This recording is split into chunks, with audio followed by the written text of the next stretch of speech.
Bonjour Sylvie Guillemot, comment allez-vous? Très bien, merci. Et toi, Christophe? Eh ben moi ça va bien, c'est vrai qu'on se connaît depuis un petit bout de temps maintenant. Dis-moi, je voulais savoir quel métier tu exerces actuellement? Alors pour l'instant, je suis auxiliaire de vie sociale dans une association pour le maintien à domicile des personnes aidées. D'accord, très bien. Et puis tu as aussi créé APMD? Oui, l'association APMD a été nouvellement créée. Elle a été créée le 5 juillet 2016 suite à l'échange de personnes sur les réseaux sociaux. D'accord, très bien. C'est vrai qu'il y a pas mal de monde qui commence à regarder ta page. Comment tu expliques l'engouement pour ton mouvement? Alors l'engouement pour le mouvement, c'est qu'en fin de compte, les filles ne se sentent pas reconnues. Elles ont des problèmes au niveau de leurs employeurs et puis dans leurs entreprises ou dans leurs associations. Et comme on leur apporte quelques réponses et qu'on vit la même chose au quotidien, ce qui fait que ça crée des liens et qu'on s'entend particulièrement bien sur nos revendications. D'accord, et quelles sont tes revendications? Parce que c'est vrai que c'est un métier qui est un petit peu malmené quand même, malgré des efforts. Peux-tu m'en dire plus sur l'organisation de travail, comment vous le vivez au quotidien? Alors l'organisation de travail vécue au quotidien est très lourde. Déjà on a des week-ends 1 sur 2 de travailler, donc ça laisse pas beaucoup de place à la vie sociale et la vie familiale. Nous avons aussi une amplitude de travail sur les jours qui est des fois de 11 heures voire 12 heures. Les conventions collectives ne sont pas spécialement respectées par nos employeurs et nos associations. De toute façon, la convention collective, elle est à revoir du début à la fin. J'ai noté que la seule avancée qui était bien pour les salariés, c'était la modulation et puis l'obligation de nous embaucher au moins au minimum à 70 heures. Il est vrai qu'on retrouve beaucoup d'emplois en mi-temps, donc en temps partiel. Et il est vrai aussi que, on doit être disponible pour notre salarié une bonne partie de la journée, ce qui ne nous permet pas d'avoir un deuxième travail à côté et donc de pouvoir subvenir à nos besoins correctement et à celles de notre famille. D'accord, très bien. Pourtant, c'est un métier qui est extrêmement nécessaire puisque moi, j'accompagne les aidants familiaux et eux sont au premier chef concernés. Quelle est la relation entre les intervenants à domicile et les familles? Alors entre les intervenants à domicile, ça se passe plutôt bien. On peut dire qu'on a de bons rapports. Bon, bien sûr, en général, tout se passe bien, ils sont reconnaissants qu'on soit là. Par contre, il y a, on pourrait dire une forme de maltraitance qui n'est pas due de nous, si vous voulez, mais qui est due surtout dans le fait de donner peu d'heures à ces personnes. Par exemple, je vais vous citer un cas. Vous allez chez une personne pour préparer un repas et donner un repas, ça va être une demi-heure, cette personne va être presque autonome, on va dire. On la sert à table parce que peut-être qu'elle ne peut pas beaucoup se déplacer, mais elle peut manger toute seule. Donc on fait le repas, on met sur la table et elle mange toute seule. Et par contre, vous allez avoir à côté une personne qui est tétraplégique. Je pense beaucoup à eux parce que justement c'était un cas, une personne à laquelle j'avais été. Et une personne tétraplégique, il va avoir une demi-heure aussi. Alors on imagine quand même tétraplégique, pour ceux qui ne savent pas, ça veut dire qu'on ne peut pas se servir de ses membres. Donc on fait manger la personne. Même se gratter, s'il a besoin qu'on le gratte, on le gratte. D'accord, c'est vrai que c'est quand même un métier qui demande beaucoup d'investissement et surtout beaucoup d'envie, je dirais, humaine et personnelle, parce que c'est un métier engagé. Tout à fait, c'est un métier engagé, et puis vous le voyez ici, là, j'ai 2 personnes de la Bretagne qui sont venues.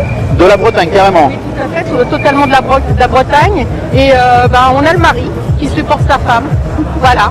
Donc c'est bien, et parce qu'en fin de compte, cet engagement de travailler dans le maintien à domicile de pour la personne aidée, il est aussi au niveau de la famille. Bien sûr, je suis un des premiers concernés parce que le soutien que j'apporte aux familles passe essentiellement par le soutien des intervenants à domicile.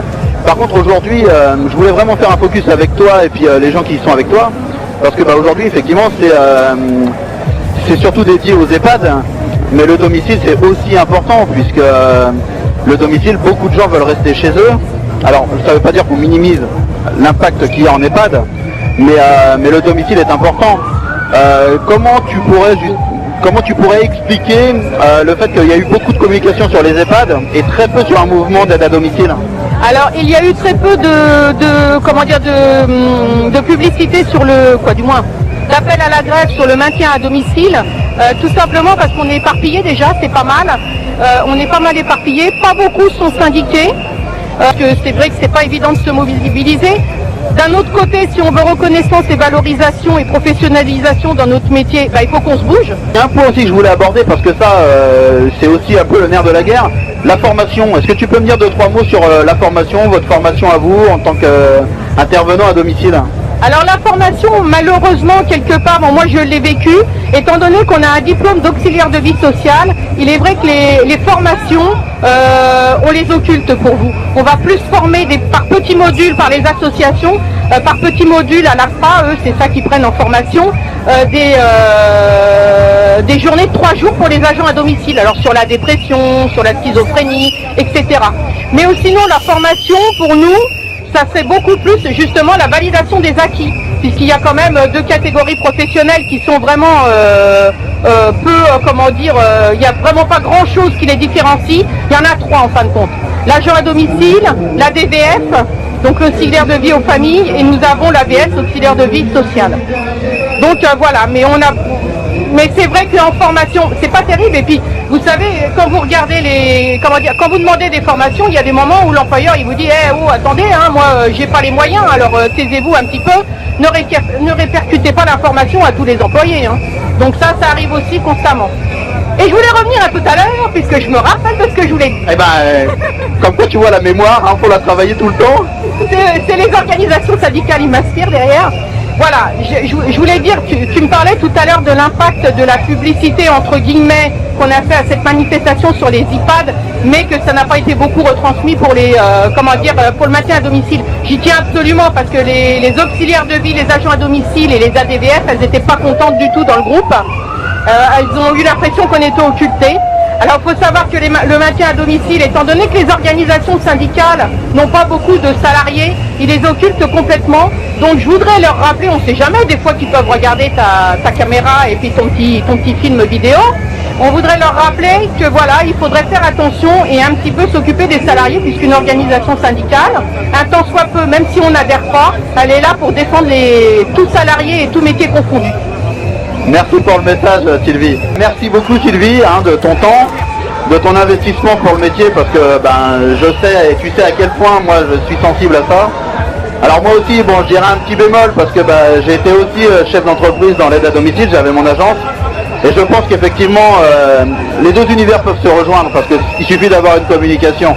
Et je pense qu'aujourd'hui, si on veut, on peut. Voilà, je pense que c'est le message qu'on pourrait aussi annoncer au pouvoir public. Voilà. Quelque part aussi, non seulement au pouvoir public, mais aussi aux employeurs. Il suffit simplement d'être bienveillant. La bienveillance, il n'y a pas besoin d'argent, la bienveillance. Et c'est quand même quelque chose essentiel dans la branche du métier qu'on exerce.